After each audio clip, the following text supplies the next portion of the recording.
Good evening sa inyong lahat sa nanonood sa video na to. So, ito wala nang paligoy-ligoy ngayong araw. So, nagbenta tayo ng ice candy. Nakabenta po tayo ng 95 pesos. So, sa 95 pesos, meron po tayong 5 peso per isa dyan. So, times natin yung 95 sa 5. So, kumita tayo, may net tayo nakita na 475. Ito yung malupit guys. Wala nang paligoy-ligoy pa. Kinita ko yung 475 sa loob lang ng isang oras. Maniwala kayo sa hindi. Yan yung kinikita natin. Tapos nagbebenta ako ng ice candy. Ang ginagawa ko kasi sa ice candy guys, nilalako ko siya doon sa sa e-park. Kumbaga may tinatawag kasi dito sa amin na e-park or sa Davao, People's Park. Dito kasi ako sa Tagum City. So, ang nangyari kasi guys, ikwento ko lang kung ano yung nangyari. Nakakatawa kasi nga, pwede itong mangyari sa'yo. Actually, mangyayari talaga to sa'yo kapag ikaw ay nagninegosyo. Pwede itong, ano, ito na lang, pakinggan niyo yung kwento ko. Kahapon kasi, nagbenta ako kahapon ng ganito, ng ice candy. At tatlong box yung dinala ko. Sa tatlong box kasi, ang kasya dyan, sa isang box nga pala, is 50. 50 pieces. So, tatlong box yung dinala ko. So, meron akong 150 pieces. Tapos, ang malupit kahapon, ang naibenta ko lang is 60 pieces. Umalis ako dito sa bahay namin is 12:50 ng tanghali. Dumating ako doon sa e-park is 1 ng tanghali. Tapos hanggang 2 lang ako nagbenta, 2 p.m. So, ang kinita ko doon is na lang sa 60 pieces or 300 pesos. Tapos, ayoko sanang magbenta kanina, ngayong araw na to.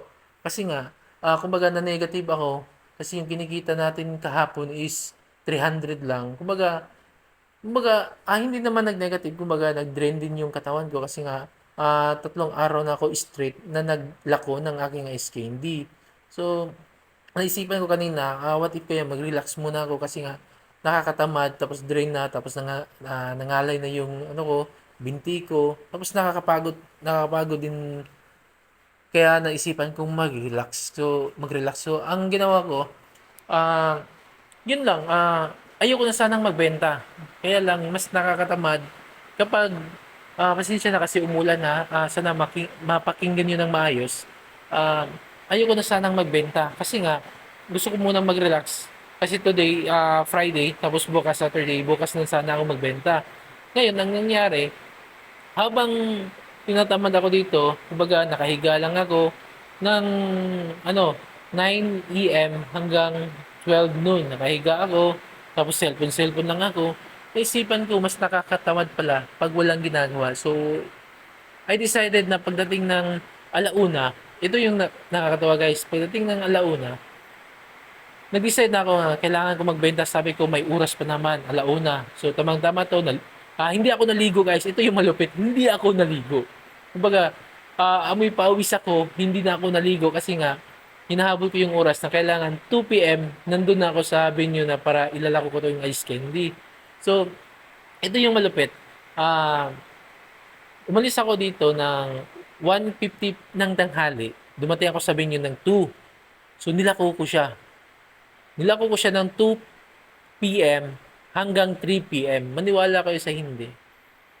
Yung ice candy natin, dalawa yung box yung dinala ko. Kasi nga, yung kahapon, nagdala ko ng tatlo.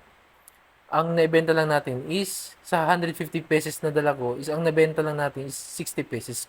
May isang box na, actually dalawang box. Ay, isang box lang pala na hindi na bawasan. So, I decide kanina na magbenta ko. Dalawang box lang yung dadalhin ko.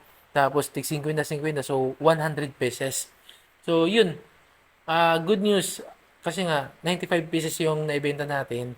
Partida dyan. Hindi pa tayo naliligo dyan. So, ito po ay totoo po to. Nangyari po talaga ito sa akin. Sa buhay. Hindi to na, kumbaga, hindi ko to kwento-kwento ko lang sa inyo. Kasi nga, ito po ay mga na-experience ko talaga na pwede nyo rin subukan na pwede kayong magbenta ng ice candy kung kayo naman po ay walang trabaho. Kung gusto nyo ng sideline, di ba? So, kumita ako ng 475 kung iisipin nyo. Ang minimum kasi dito sa Mindanao is na nasa 450 yata. Pero kumita ako ng 475 in just 1 hour lang. So, imagine nyo kung ano yung mga advantage or disadvantage kapag tayo ay nagnegosyo, tapos tayo ay nagtatrabaho, or hindi naman nagtatrabaho kasi same naman sila na tinatrabaho natin. Kung tayo ay empleyado or tayo ay nagnenegosyo, ito yung malupit kasi isang oras lang yung ah, trabaho natin dito sa negosyo natin. Yun na yung kinita natin. 'Di ba? Imagine yun. So meron pa tayong baga sa 8 hours na buong araw na pagtatrabaho natin, isang oras lang yung nakuha natin, kumita natin 475. What if pa kayong 7 hours, ano pa kayong pwede natin gawin sa 7 hours, 'di ba? So may possible na mas kikita pa tayo ng malaki. Pero tulad nga ng sinabi natin, hindi naman tayo robot na hindi napapagod, 'di ba? Pag ang robot nga pag nag-over trabaho, pwede yan mag-heat, 'di ba? Mag-overheat, 'di ba? Yung mga ganun. Tayo pa kaya na tao, 'di ba? Siyempre, tao lang tayo. Kailangan din natin ng mag-relax. So, guys, ito pong vision to is legit po ito kasi nga nangyari po to sa akin talaga.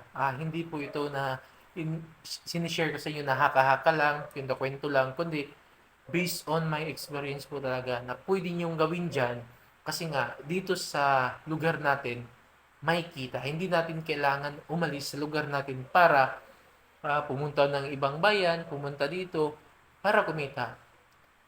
Pwede tayong kumita dito sa mismong bayan natin or dito sa barangay natin. Basta kakapalan lang natin yung mukha natin. Katulad ko, hindi naman talaga makapal yung mukha ko. Kinapalan ko lang yung mukha ko kasi nga no choice na ako. So yun lang, sana mag-isip kayo kung ano yung pwede nyo ibenta. Ice candy ba? Tapos magsimula kayo sa magkano yung costing, magkano yung pwede yung kitain. Okay, imagine nyo, 8 pesos kasi yun kasi 8 pesos ang benta ko sa ice candy ko. Tapos, pag naibenta ko to, may 5 pesos ako, yung 3 is capital. Ganun. Kasi sarili ko, kumbaga, nilako ko kumbaga, ako yung mismo naglako, di ba?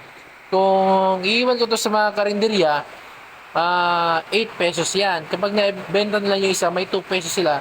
Sa ice na lang sa akin. Tapos sa ice, kunan pa ng 3 pesos na na capital. So 3 pesos na lang sa akin. Pag doon sa karinderya, is narili ko siya magbenta.